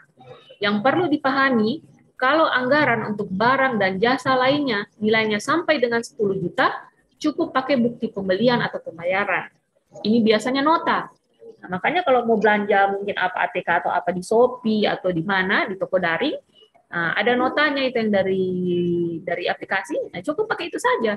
Itu kalau anggarannya sampai dengan 10 juta, dan itu hanya berlaku untuk barang atau jasa lainnya. Kalau sampai dengan 50 juta, untuk barang jasa lainnya itu pakai kwitansi.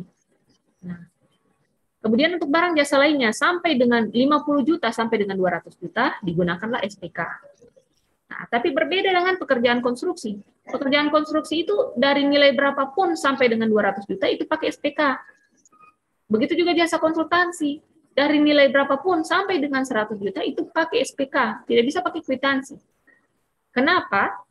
Karena pekerjaan konstruksi dan juga jasa konsultansi itu ada hak dan kewajiban baik dari penyedia maupun dari PPK yang harus diikat. Itu harus diikat. Makanya dia butuh yang namanya SPK, tidak bisa hanya kwitansi. Kemudian untuk surat perjanjian, itu barang, konstruksi, jasa lainnya di atas 200 juta, itu pakai surat perjanjian, dan jasa konsultansi itu di atas 100 juta, itu pakai surat perjanjian. Untuk surat pesanan, ini bentuk kontrak yang berlaku untuk e-purchasing. Pembelian melalui katalog atau pembelian melalui toko daring, itu cukup pakai surat pesanan yang ada dalam aplikasi. Gitu. Selanjutnya ada lagi bentuk kontrak jamak. Nah, ini bentuk kontrak jamak ini adalah kontrak yang membebani lebih dari 1 tahun anggaran. Tapi untuk pemberlakuan kontrak tahun jamak ini membutuhkan persetujuan dari pejabat yang berwenang. Seperti itu. Jadi tidak kita yang main bikin ini kontrak tahun jamak, tidak. Harus ada persetujuan dulu dari pejabat yang berwenang. Kemudian untuk kontrak tahun jamak ini uang muka itu dapat diberikan untuk persiapan pelaksanaan pekerjaan. Ada juga ini terkait dengan penyesuaian harga. Jadi penyesuaian harga itu hanya berlaku untuk kontrak tahun jamak dengan jenis kontrak harga satuan atau waktu penugasan. Jadi apabila kontraknya tahun jamak lebih dari 1 tahun anggaran, kemudian tahun depan ternyata harganya itu naik, ternyata ada harga yang naik. Nah, itu bisa dilakukan penyesuaian harga apabila sudah diatur di dalam kontrak. Seperti itu. Untuk penyesuaian harga itu diberikan kontrak tahun jamak yang masa pelaksanaannya lebih dari 18 bulan dan pemberian penyesuaian harga itu mulai dihitung dari bulan ke-13. Dan lain-lain ini tinggal dibaca. Kemudian untuk jaminan itu pengertiannya ini biasanya keluar juga satu nomor, yaitu jaminan adalah jaminan tertulis yang dikeluarkan oleh bank umum, perusahaan penjamin, perusahaan asuransi, lembaga keuangan khusus yang menjalankan usaha di bidang pembiayaan, penjaminan, dan asuransi untuk mendorong ekspor Indonesia. Jaminan itu harus sifatnya tidak bersyarat dan mudah dicairkan serta harus dicairkan oleh penerbit jaminan paling lambat 14 hari kerja. Untuk itu Bapak Ibu, kalau insya Allah nanti sudah lulus, sudah jadi pejabat pembuat komitmen, kemudian atau pejabat pengadaan atau pejabat pokja pemilihan, kemudian ada menerima jaminan, dicek dulu ini keabsahan dari jaminan itu. Jangan langsung terima, cek dulu itu jaminan itu unconditional atau tidak bersyarat atau ada syarat-syaratnya supaya bisa cair, gitu. Kemudian untuk pengadaan barang itu menggunakan bank garansi. Untuk jaminan itu sendiri ada 6. Yang pertama ada jaminan penawaran. Jaminan penawaran ini hanya berlaku untuk pekerjaan konstruksi yang nilainya di atas 10 miliar. Jadi ini ditandai di stabilo supaya kalau keluar gampang dipelajari, dipahami. Untuk jaminan penawaran itu nilainya 1 sampai dengan 3% dari total HPS atau 1 sampai 3% dari nilai pagu untuk pekerjaan konstruksi yang terintegrasi. Yang kedua ada jaminan sanggah banding, ini hanya untuk konstruksi. Jadi kalau ada pertanyaan jaminan sanggah banding, kemudian soalnya itu terkait barang atau jasa lainnya atau jasa konsultansi, otomatis salah itu, tidak perlu dibaca terus itu. So, salah itu DP pernyataan. Karena jaminan sanggah banding itu hanya untuk konstruksi. Nilainya itu besarnya 1% dari nilai total HPS atau 1% dari nilai pagu anggaran untuk konstruksi terintegrasi.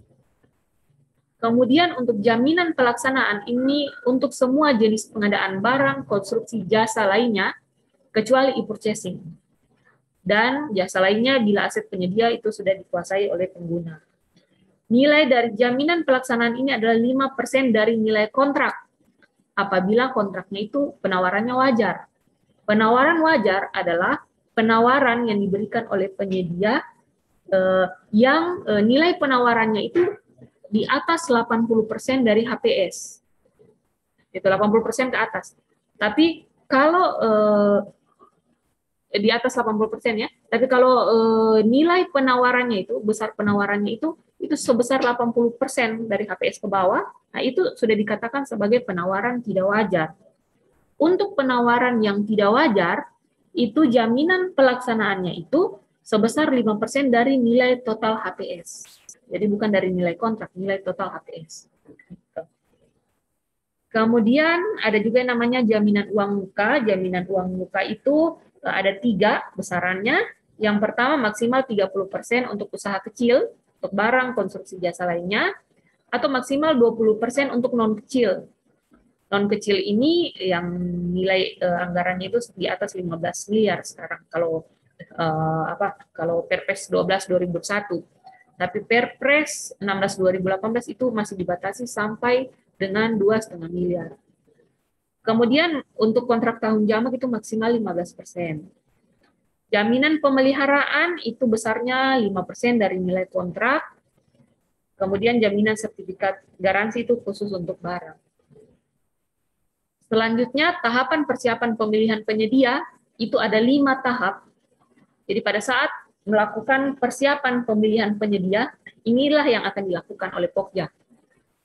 Karena tahapan persiapan pemilihan penyedia kan itu ranahnya Pokja. Tadi ada di slide yang kedua atau yang ketiga itu, yang pertama garis besar pengadaan barang jasa, ada kan tahap persiapan pengadaan, kemudian yang paling bawah persiapan pemilihan penyedia. Nah, ini yang dilakukan oleh Pokja. Pertama, Pokja menetapkan metode pemilihan. Yang kedua, menetapkan metode evaluasi penawaran. Yang ketiga, menetapkan metode penyampaian dokumen penawaran. Yang keempat, menetapkan jadwal pemilihan. Dan yang kelima, menetapkan metode kualifikasi. Ini keluar ini Bapak Ibu di ujian. Metode pemilihan itu yang pertama. Metode pemilihan penyedia itu ada 5. Itu ada 5 untuk barang, konstruksi, jasa lainnya. Yang pertama itu untuk e-purchasing. E-purchasing itu tadi sudah saya sampaikan, itu adalah cara pembelian secara online atau melalui katalog atau melalui toko daring. Kemudian, jadi apabila barang jasa tersebut ada di katalog, itu dilakukan e-purchasing untuk penetapan pemilihannya. Kemudian ada yang namanya pengadaan langsung, ini untuk nilainya sampai dengan 200 juta untuk barang konstruksi jasa lainnya, sedangkan untuk konsultansi ini di atas 100 juta, sampai dengan 100 juta. Kemudian ada penunjukan langsung. Penunjukan langsung ini apabila memenuhi keadaan tertentu. Keadaan tertentu itu contohnya yaitu penyelenggaraan penyiapan kegiatan yang mendadak. Kemudian apabila barang jasa itu bersifat rahasia, misalnya pengadaan soal ujian, nah itu kan bersifat rahasia. Jadi itu cukup dilakukan penunjukan langsung, tidak perlu ditender. Kemudian juga pekerjaan konstruksi yang merupakan satu kesatuan sistem konstruksi dan satu kesatuan tanggung jawab atas risiko kegagalan. Jadi kalau ada konstruksi kemudian satu kesatuan sistem, nah itu bisa dilakukan penunjukan langsung. Misalnya tahun ini bangun konstruksi, kemudian tahun depan ada lagi tahap 2-nya, nah itu lakukan saja penunjukan langsung dari penyedia yang menang di tahun ini. Gitu.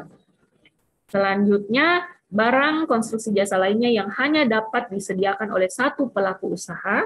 Jadi kalau cuma satu pelaku usaha, tidak perlu ditender, langsung tunjuk saja. Dan pengadaan penyaluran benih, nah itu benih bibit itu tunjuk langsung. Pekerjaan prasarana ini dan lain-lain ini tinggal dibaca. Selanjutnya, apabila e-purchasing itu tidak masuk, pengadaan langsung itu tidak memenuhi, dan tidak memenuhi ketentuan keadaan tertentu untuk dilakukan penunjukan langsung, maka dilakukanlah yang namanya tender cepat. Tender cepat itu apabila spesifikasi dan volume pekerjaan itu sudah bisa ditentukan secara rinci, dan tender cepat itu dilakukan melalui aplikasi yang namanya diambil dari SIKAP, itu Sistem Informasi Kinerja Penyedia. Artinya itu dicek dulu, itu pelaku usaha itu ada tidak di SIKAP, sudah terkualifikasi atau belum. Kalau pada saat dicek dan tidak ada penyedia untuk pekerjaan tersebut di dalam SIKAP, dan Sistem Informasi Kinerja Penyedia, maka tidak bisa dilakukan tender cepat, otomatis akan gagal. Maka dilakukanlah tender. Tender ini adalah pilihan terakhir. Gitu, Bapak Ibu. Kalau konsultansi, seleksi adalah pilihan terakhir. Itu urutannya. Ada yang ingin bertanya sebelum lanjut?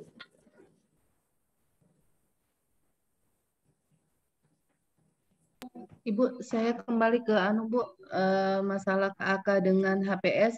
Apakah di swakelola itu wajib adakan KAK dan HPS, Bu?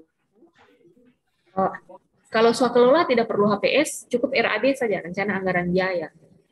Kemudian kalau KAK-nya itu wajib untuk jasa konsultansi dan jasa lainnya. Gitu. Kalau barang konstruksi itu wajib pakai spektek. Mau ditambah KAK boleh. Tidak mau ditambah juga tidak apa-apa.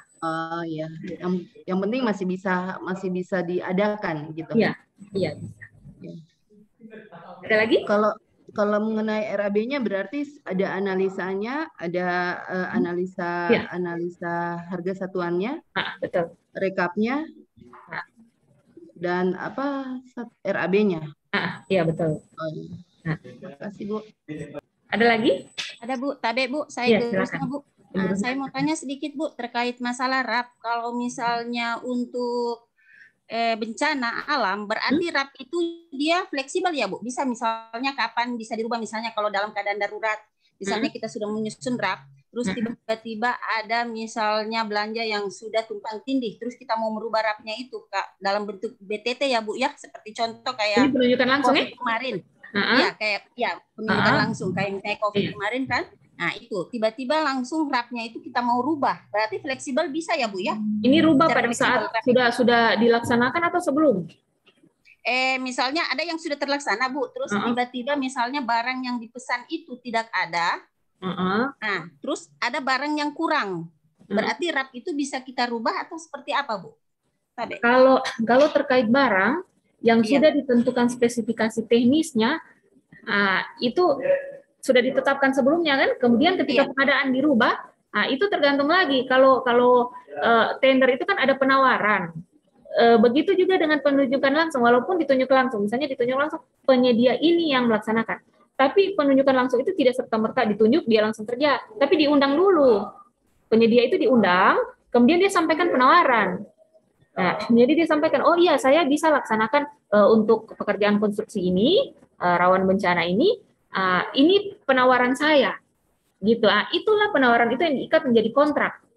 Nah, jadi untuk kontrak itu yang sudah diikat itu tidak bisa dirubah kalau spek-speknya. Yang bisa dirubah itu waktu, gitu. Waktu dan juga volume bisa dirubah. Tapi kalau spek misalnya sudah ditentukan speknya nanti menggunakan yang ini, itu tidak bisa dibikin. Boleh overspec, boleh dia sediakan yang lebih dari spek yang kita tetapkan, tapi tidak bisa kalau speknya itu turun dari yang sudah dia tawarkan, gitu. Jadi seperti itu, Bu. Bagaimana kalau misalnya Bu kayak BTT belanja tak terduga misalnya, yang bukan misalnya refocusing, yang tertuang di dalam APBD kita. Nah, itu dia punya kan misalnya kayak penunjukan, apakah cuma membuktikan fakta integritas saja, maksudnya di bawah pernyataannya gitu bahwa memang kewajaran harganya seperti ini? Oh, begini, BTT ini misalnya apa contohnya Ibu? DP barang. Misalnya begini Bu, kayak contoh COVID kemarin, misalnya mereka mau belanja masker. Terus tiba-tiba karena ini lagi gencar-gencarnya COVID, orang kan pasti jualnya terlalu mahal. Nah, itu kan kita tidak bisa langsung menentukan harga, berarti hanya penyedia saja yang bisa. Maksudnya mereka mau belanja, terus barang yang mereka mau belanja tidak ada. Nah, sedangkan itu mereka dilakukan penunjukan langsung di PA-nya. Iya, oke. Nah, jadi itulah fungsi dari penawaran. Dia menawar kemarin itu berapa? Ketika dia menawar, misalnya masker, ketika ada pengadaan tersebut, apakah penunjukan langsung atau yang lain, dia menawar masker itu misalnya 5.000 per lembar misalnya. Dia akan memberi penawaran ke kita. Kemudian kita sudah penawaran itu dasar membuat kontrak kan? Di dalam kontrak itu sudah ada harganya dikasih 5.000. Kemudian ada kenaikan harga. Nah, kenapa penyedia itu tidak memikirkan kenaikan harganya itu? Nah, seperti itu kan? Ya, jadi yang dirubah CCO-nya itu terhadap volume, bukan terhadap harga. Nah, ini memang yang sering jadi masalah ini. Harganya sudah di penawarannya seperti ini, kemudian ternyata naik harga. Itulah kenapa HPS itu pada saat membuat HPS itu 28 hari ya, 28 hari sebelum batas akhir pemasukan penawaran. Tujuannya itu supaya harga itu harga yang terbaru di pasar. Gitu. Sehingga meminimalisir terjadinya kenaikan harga tadi ini. Gitu. Jadi yang di CCO itu volume, bukan harganya. Kalau harga itu berdasarkan penawaran, apa yang dia kasih, nah itu. Kemudian harga lagi ini, dilihat lagi kontraknya. Kalau jenis kontraknya lumsum, misalnya dia tawar harga, misalnya maskernya 10.000 dia tawar. Ternyata pada saat dia beli, di pasar itu turun harga jadi 5.000, artinya untungnya kan banyak sekali kan? Tapi jenis kontraknya lumsum, itu tidak boleh dikembalikan itu sebenarnya itu kalau aturan pengadaan, gitu. Itu keuntungan itu haknya dia. Tapi kalau dia nombok, itu resikonya dia. Itu kalau kontrak lumsum. Tapi kalau kontrak harga satuan, nah itu lain lagi perlakuannya. Gitu. Oke Bu, terima kasih. Oke, ada lagi? Saya lanjut ya. Kemudian setelah metode pemilihan, nanti Pokja akan menetapkan metode evaluasi. Metode evaluasi ini nanti ditandai modulnya, ini keluar ini. Banyak keluarin, memang yang saya kasih materi ini yang poin-poin penting ini. Poin-poin penting dari rangkuman materi. Ada Ibu Paradila, boleh nanti materinya ini di-share di grup Bu, biar masnya kita juga bisa ini. Karena yang ter-share ke kita ini tidak terinci seperti ini Bu, maksudnya tidak detail ini dia punya ini. Saya share tadi. Belum ada Bu. Saya ada. Belum ada. Belum ada. Sudah ada. Oh, Sudah ada. Nanti saya share ulang. Nanti habis materi saya share ulang. Siap. Kasih, Bu. Cuma nanti yang belum tercover di materi ini yang terkait dengan pemaketan. Nah, itu pemaketan itu dipelajari baik-baik karena itu nanti keluar di kasus. Oke. Jadi untuk metode evaluasi ini dibagi lagi barang konstruksi jasa lainnya dengan jasa konsultansi memang perlakuannya berbeda. Untuk 3 sekawan ini, barang konstruksi jasa lainnya, itu ada namanya evaluasi sistem nilai dengan memperhitungkan penilaian teknis dan harga. Jadi tidak hanya harga yang dihitung, tapi teknisnya ini bagaimana, itu disepadankan. Kemudian ada penilaian biaya sesuai umur ekonomis, itu dengan memperhitungkan faktor umur ekonomis, harga, biaya operasional, biaya pemeliharaan, dan nilai sisa dalam jangka waktu operasi tertentu. Kemudian ada harga terendah. Harga terendah ini adalah harga yang menjadi dasar dalam melakukan evaluasi. Evaluasi oleh Pokja pemilihan.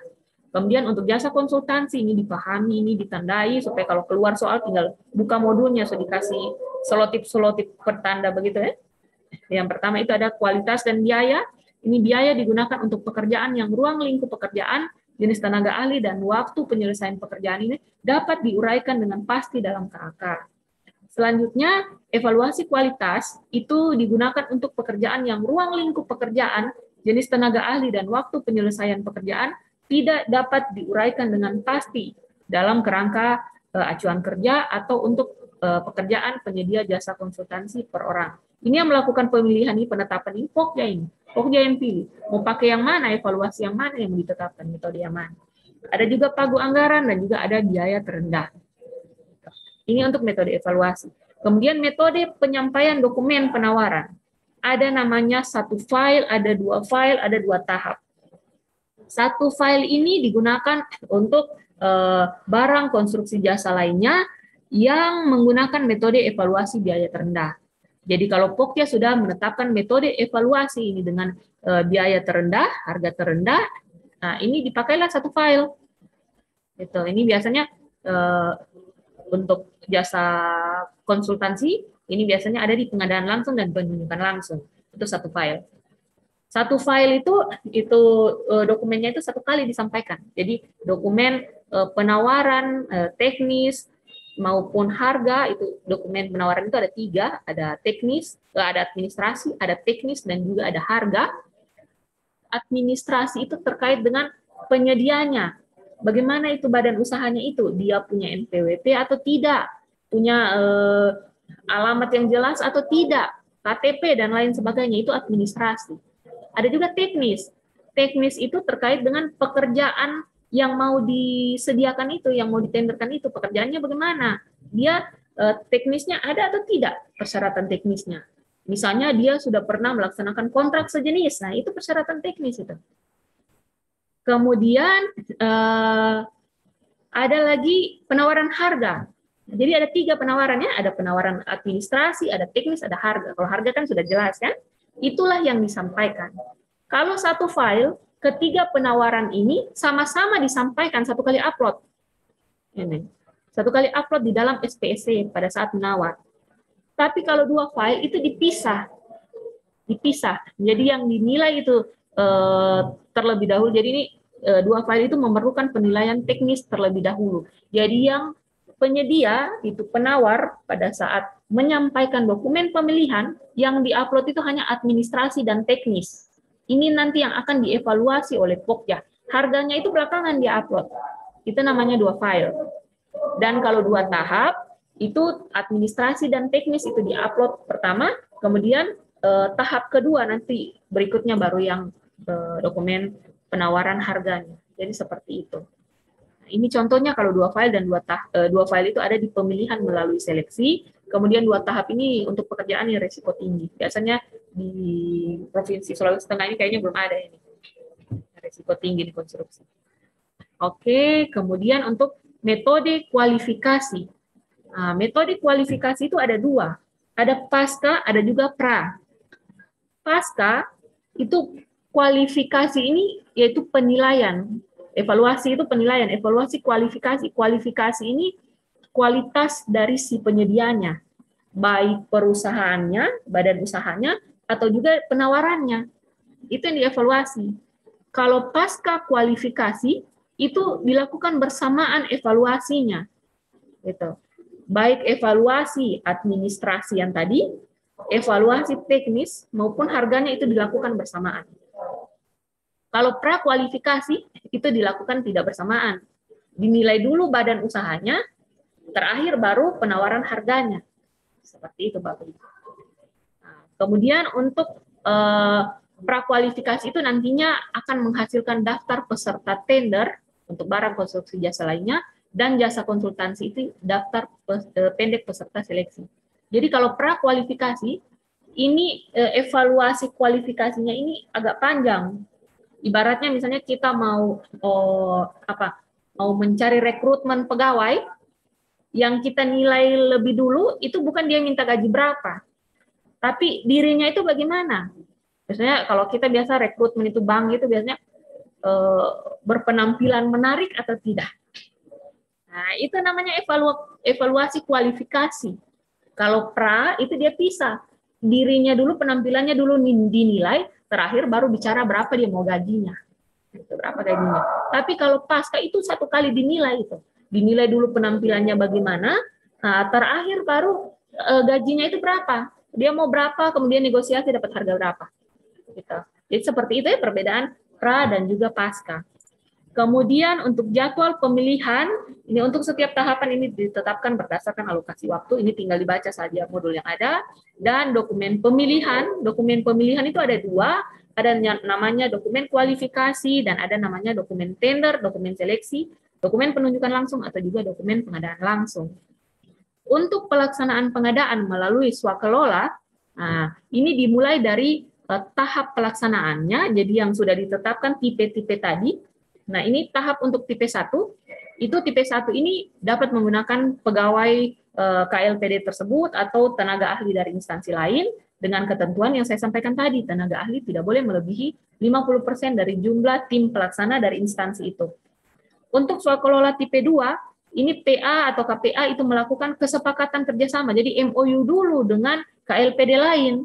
Setelah MOU antara PA, instansi pengguna anggaran, dan instansi lain, PA-nya itu MOU, kemudian ditindaklanjuti dengan kontrak antara PPK dengan PPK pelaksananya sana. Jadi walaupun PPK itu tidak boleh menandatangani kontrak, nah, tapi untuk swakelola, kontraknya itu ditandatangani oleh PPK. Nah, seperti itu. Kemudian tipe 3 ini sama dengan tipe 2, bedanya pelaksananya ormas. Kemudian untuk pembayaran, untuk tipe 4 itu dilakukan berdasarkan kontrak PPK dengan pimpinan ormas. Pembayaran swakelola itu meliputi pembayaran tenaga kerja, tenaga ahli, ada barang, ada alat, suku cadang, dan lain sebagainya sesuai ketentuan yang berlaku. Untuk pelaksanaan swakelola tipe 2, 3, dan 4, nilai pekerjaan itu yang tercantum dalam kontrak itu sudah termasuk kebutuhan barang jasa yang diperoleh melalui penyedia. Nah, jadi nilai sudah tercantum dalam satu kontrak, tinggal dipisah yang ini yang diswakelola oleh si pelaksana ini, yang ini yang dilakukan pembelian langsung atau pengadaan langsung, seperti itu. Kemudian ada juga pengawasan dan juga pertanggungjawaban. Kemudian untuk pelaksanaan pengadaan melalui penyedia, itu yang pertama pelaksanaan pemilihan itu dilakukan kualifikasi, pengumuman undangan, pendaftaran, dan pengambilan dokumen, dan lain sebagainya ini dibaca, ini biasanya keluar ini. Kemudian untuk tender cepat, itu ada peserta yang terkualifikasi dalam aplikasi Sikap tadi, kemudian peserta itu memasukkan penawaran, kemudian sistem yang akan memilih siapa penyedia dengan penawaran terendah kalau untuk tender cepat. Kemudian e-purchasing ini wajib dilakukan apabila barang jasa tersebut ada dalam e-katalog, baik nasional, sektoral, maupun lokal. Dan penunjukan langsung ini, walaupun menunjuk langsung, tidak langsung kontrak, tapi diundang dulu. Diundang dulu, kemudian dinegosiasi, baik teknis itu terkait pekerjaannya, maupun harga. Kemudian, ada juga pengadaan langsung. Ini pengadaan langsung kalau nilainya sampai dengan 50 juta untuk barang atau jasa lainnya, itu silakan dilakukan pembelian langsung ke toko. Kemudian untuk pengadaan langsung, itu permintaan penawaran itu disertai dengan klarifikasi dan negosiasi teknis maupun harga. Kemudian untuk pemilihan yang kontraknya akan dilakukan awal tahun itu dapat dilakukan tender dini Dan tender seleksi gagal ini tinggal dibaca-baca. Selanjutnya untuk pelaksanaan kontrak, ini pelaksanaan kontrak ini keluar biasanya di pilihan ganda. Yang pertama itu dimulai dari penetapan SPPPJ, kemudian tanda tangan kontrak, pemberian uang muka, pembayaran prestasi pekerjaan, dan seterusnya. Pembayaran prestasi pekerjaan ini diberikan kepada penyedia setelah dikurangi angsuran pengembalian uang muka.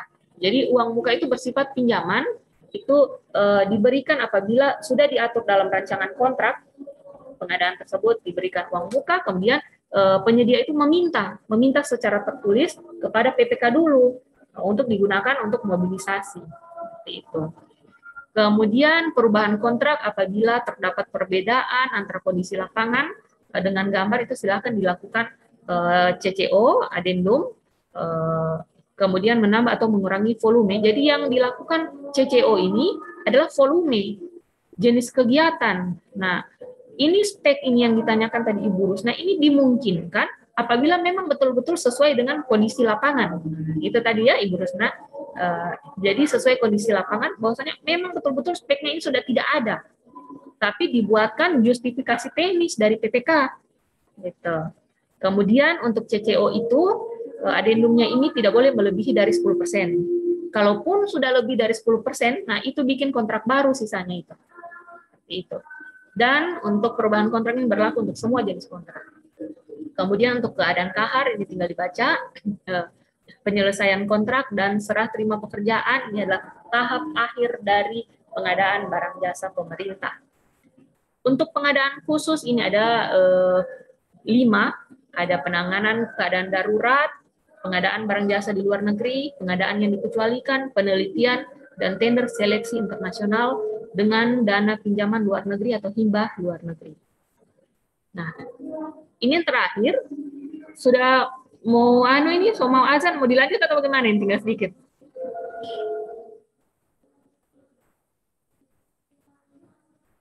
Halo? Lanjut saja dulu, Bu. Lanjut ya. Karena ini yang bikin penasaran nih. Oke.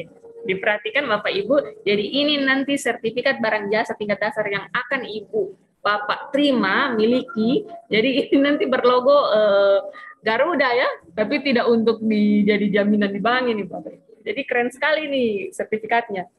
Nah, keuntungannya apa? Jadi sertifikat keahlian pengadaan barang jasa tingkat dasar itu adalah tanda bukti pengakuan dari pemerintah atas kompetensi dan kemampuan profesi di bidang PBJ. Jadi walaupun Bapak Ibu mungkin mengaku sudah tua-tua di pengadaan, sudah banyak kontrak yang ditangani, tapi kalau belum punya sertifikat pengadaan barang jasa, belum lulus, itu belum diakui oleh pemerintah Bapak Ibu. Kemudian kenapa harus lulus? Nah, ini saya tadi dapat bocoran dari Pak Saf, katanya banyak yang tidak ingin lulus ini, yang kelas ini, karena takut dengan pengadaan barang jasa ini. Jadi kenapa harus lulus? Yang pertama, mengelola pengadaan itu tidak perlu was-was lagi, karena Bapak sudah pede ceritanya, sudah punya sertifikat, saya sudah pede. Gitu. Tinggal belajar-belajar lagi untuk pemahaman yang tingkat lanjutnya. Kemudian yang kedua, kalau sudah punya sertifikat, artinya sudah akan ditunjuk sebagai PPK, pejabat pengadaan, sebagai pokmil, dan lain sebagainya. Artinya akan dapat tambahan honor lagi ini, gitu. Jadi yang sudah ada ini ada dapat tambahan penghasilan. Kemudian memperluas jenjang karir. Dengan lulusnya Bapak Ibu, nanti Bapak Ibu bisa ikut pelatihan PBJ tingkat lanjutnya. Jadi ada pelatihan kompetensi untuk PPK, ada pelatihan okupasi untuk PA-KPA, ada pelatihan penyusunan HPS, ada pelatihan kompetensi, banyak sekali pelatihan penyusunan kompetensi yang diselenggarakan oleh FKPT. Gitu. Tapi syaratnya harus lulus sertifikat tingkat dasar dulu Bapak Ibu. Jadi banyak ilmu yang akan didapat, banyak teman baru yang akan didapat, jadi makin luas ini jenjang karir Bapak Ibu. Kemudian akan menambah ilmu dan wawasan baru, ini tentu saja, dan berkontribusi dalam PBJ yang profesional. Kalau Bapak Ibu lulus, kemudian Bapak Ibu menjaga integritas Bapak Ibu, kemudian bisa merubah mungkin yang sistem yang jadi yang seperti yang disampaikan Ibu Rusna, yang tadi kebiasaan seperti ini, kemudian dirubah menjadi lebih baik dengan keilmuan yang Bapak Ibu miliki. Coba bayangkan, ini sebuah amal jariah yang akan diterima Bapak Ibu Seperti itu. Jadi ini kenapa Bapak Ibu harus termotivasi untuk lulus ya. Itu urusan belakang itu mau ditunjuk atau tidak jadi PPK. Tuh kalau sudah punya sertifikat barang jasa, kalau ditunjuk PPK Bapak Ibu tidak mau tidak masalah. Yang penting sudah punya sertifikat dulu. Oke. Kemudian ya, mau tanya, kalau untuk lulus itu Bu berapa persen Bu dari misalnya nilai soalnya Bu? Untuk lulus, di sini dia nanti jawabannya. Jadi untuk lulus itu ada 255 nomor soal dengan 3 bentuk soal. Yang pertama benar salah itu ada 25 nomor, pilihan ganda itu ada 55 nomor, dan studi kasus itu ada 10 nomor. Nah, jadi untuk lulus itu ada passing grade-nya. Saya lupa kalau bukan 167, 168 itu passing grade-nya. Jadi karena waktunya terbatas, jadi Bapak Ibu boleh open book tapi tidak disarankan. Karena ketika open book itu habis waktu, itu mau bolak-balik itu lembar itu habis waktu. Saya lalu pengalaman ujian pertama, karena lihat semua orang buka buku, ini saya buka buku, hanya habis waktu. Jadi saya tidak menganjurkan selama saya mengajar, tidak pernah saya anjurkan untuk open book, kecuali ke PPP. Jadi lakukan dulu ujian dulu, nanti terakhir itu open book itu. Seperti itu. Kemudian, jadi jawab-jawab saja. Pada saat ujian nanti, siapkan Bapak Ibu kertas dan pulpen, kemudian ditulis seperti ini. Bapak jawab semua saja, tapi ada soal yang mungkin tidak tahu atau ragu-ragu, seperti itu ditulis begini nanti di kertas ya. Ini kelihatan ini. Bagaimana ini? Tidak Bu. jadi ditulis nanti.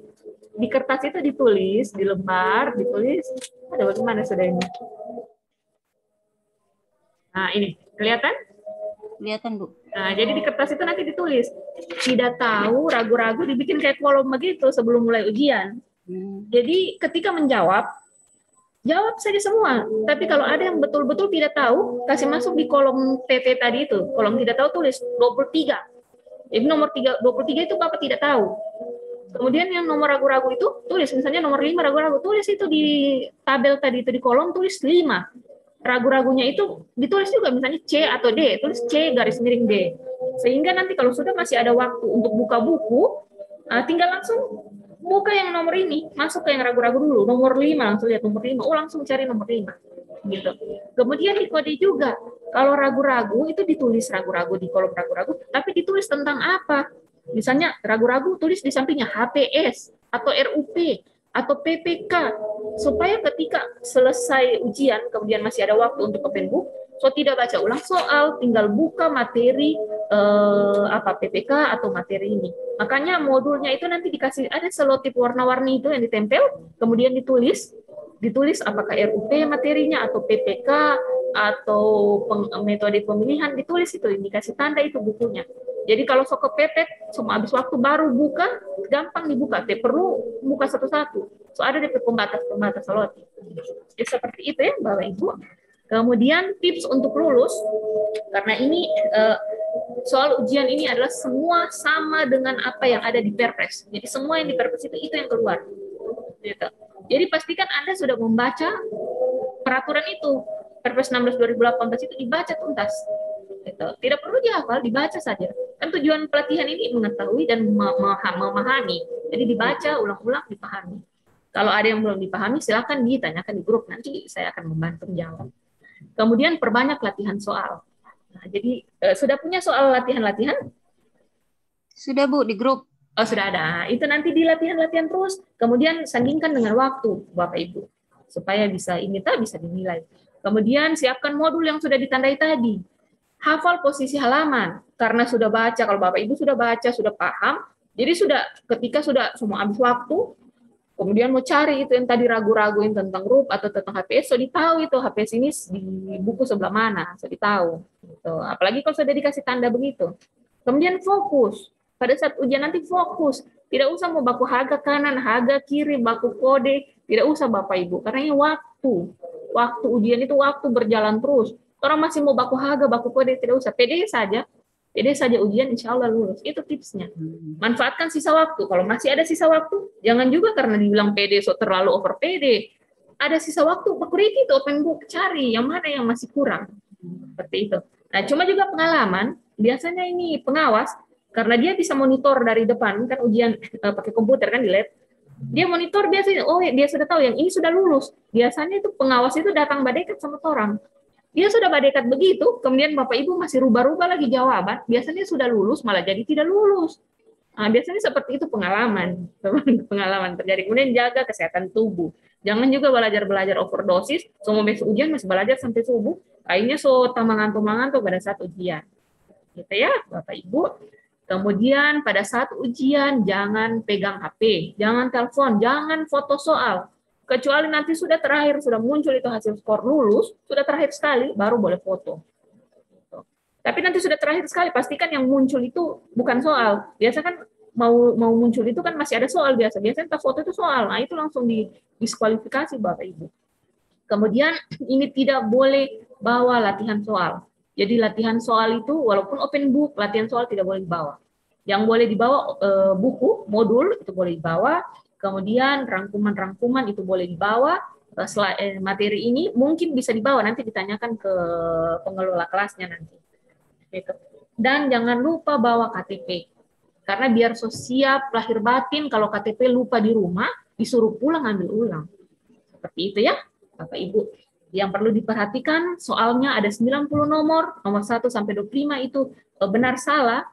Kemudian 26 sampai nomor 79 itu pilihan ganda. Dan nomor 80 sampai 90 itu studi kasus. Poinnya lebih tinggi, tapi waktunya lebih habis. Jadi tergantung Bapak Ibu, nyamannya kerja di bentuk soal mana dulu. Kalau saya pengalaman pertama saya kerja benar salah, tapi ketika saya gagal di ujian pertama, saya ujian kedua saya mulai dari soal yang paling sulit dulu, yang studi kasus. Karena pada saat pertama ujian kita masih fresh, masih baru habis sarapan masih fresh. Jadi ketika tingkat kesulitan soal itu sulit memang, tapi kita masih fokus kan. Gitu. Itu kalau pengalaman saya, tapi mana-mana Bapak Ibu. Kemudian untuk bentuk soal kedua yang 55 nomor itu skornya 3. Jadi kalau Bapak Ibu benar semua, 55 nomor kali 3 poin, itu sudah 165 poin. Artinya, kalau benar di pilihan ganda, tinggal tambah di benar salah 2-3 nomor, sudah lulus. Seperti itu. Tapi mana-mana Bapak Ibu nanti nyamannya, nanti komunikasi juga dengan Pak Saf, bagaimana teknisnya nanti pada saat pelaksanaan ujian. Kemudian jangan terlalu lama membaca, usahakan cepat itu baca. Makanya supaya bisa cepat membaca soal, harus rajin latihan soal. Jadi sudah terbiasa dengan model soal. Karena model soal itu biar dirubah-rubah, tapi bentuknya itu sama, modelnya itu sama. Gitu. Hanya kata-katanya saja beda. Jadi kalau soal latihan terus. Jadi kalau mau lulus, itu aja, baca dan latihan soal. Itu kuncinya. Nanti lancar itu insya Allah pada saat ujian, kalau sering latihan soal. Upayakan tidak lebih dari 1,5 menit per soal. Kemudian, sudah. Itulah, mohon maaf ini saya sudah menyita waktu Bapak Ibu, sudah lewat 10 menit, kasihan waktu sholat. Semoga apa yang saya sampaikan ini bermanfaat, lebih dan kurangnya saya mohon maaf. Apabila ada yang ingin ditanyakan, silakan komunikasi grup. Kalau mau japri saya juga boleh, silakan saya terbuka, insya Allah saya akan balas. Oke, terima kasih. Kalau ada mau bertanya atau mau sharing, siapa tahu Pak Sof masih ada waktu? Pak Sof, monitor? Ya, silakan Bapak Ibu.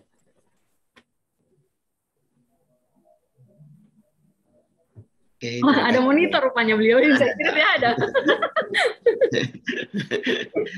Jadi ini saya Ibu Dila ya. Ya. Kami ini prinsipnya begini teman-teman. Prinsipnya ini kami terbuka kalau mau diskusi atau apa ya. Hanya kan kita ini dibatasi juga kan waktu, mungkin ada kegiatan-kegiatan lain. Sama dengan teman-teman beberapa di PU tadi ini kan ada tim reaksi cepat itu upacaranya tadi, sehingga mungkin tidak bisa mengikuti ini. Tapi ya intinya seperti itu, silakan kalau mau di Japri boleh, mau di grup. Tapi sebaiknya di grup supaya teman-teman yang lain yang mungkin tidak juga lihat, oh seperti ini rupanya kondisinya. Ya, kira-kira begitu. Barangkali karena ini waktu sholat zuhur, mungkin kita akhiri saja. Ya, kita akhiri nanti. Kalau misalnya kita mau meeting lagi di Zoom, silakan sampaikan ke kami, ya kita coba fasilitasi. Yang penting selama masih ada waktu lah. Selama masih ada waktu, pasti kita layani. Untuk informasi Bu Dila, mungkin besok hari ini kita mau coba ada tes yang online yang kita kasih waktu 2 jam itu simulasi, nanti kita mau Oh, lihat iya, bagus itu. berapa poin Nah, yang bisa poin. dicapai ya, supaya ada bahan evaluasinya kita. Ya. Saya kira begitu. Mungkin dari teman-teman yang lain ada yang mau disampaikan? Silakan. Tunggu dulu. Soalnya cuma gambar ini kita tidak lihat. Lain kurang Yang foto cuma ini. kita 2 ini. Oke lah, asumsi mereka ada juga. Mungkin lagi sholat. Barangkali kita akhiri saja dulu untuk sesi ini. Mudah-mudahan ada waktu nanti. Kalau silakan disampaikan di grup lah. Silakan disampaikan di grup. Kalau kita mau ketemu lagi atau bagaimana, prinsipnya kami siap. Seperti itu Ibu Dila ya? Iya Pak. Ya. Ya. Saya kira kita akhiri saja. Saya terima kasih Ibu Dila sudah meluangkan waktunya. Mungkin nanti kita diskusi lagi, terutama itu yang hasil hasil PIM 4-nya itu. Iya, siap. Bu Dila cuma mau ini sedikit masalah materinya Bu, biar supaya kita siap. biar Share. pelajari Bu. Ya, makasih Bu. Iya, makasih Bu. Oke, saya kira demikian. Terima kasih banyak teman-teman. Terima kasih Bu Dila. Terima kasih Pak. Wabillahi taufiq. Assalamualaikum. Waalaikumsalam warahmatullahi wabarakatuh. Terima kasih Bu Dila. Terima kasih Pak Terima kasih Bu. Terima kasih Sukses ya Bapak. semua. Insya Allah lulus Terima kasih, 100%. Amin, amin. Amin. Semangat. Oh, Baik, ada Bu. dan dorong. Saya kira cuma DP gambar saja. Ada dan dorong. Saya kira cara sendiri tidak ada Ibu orang. Akirama nanti lulus dia. Ya, sekarang lulus sudah. Jangan minta lulus bikin malu-malu. 2,15.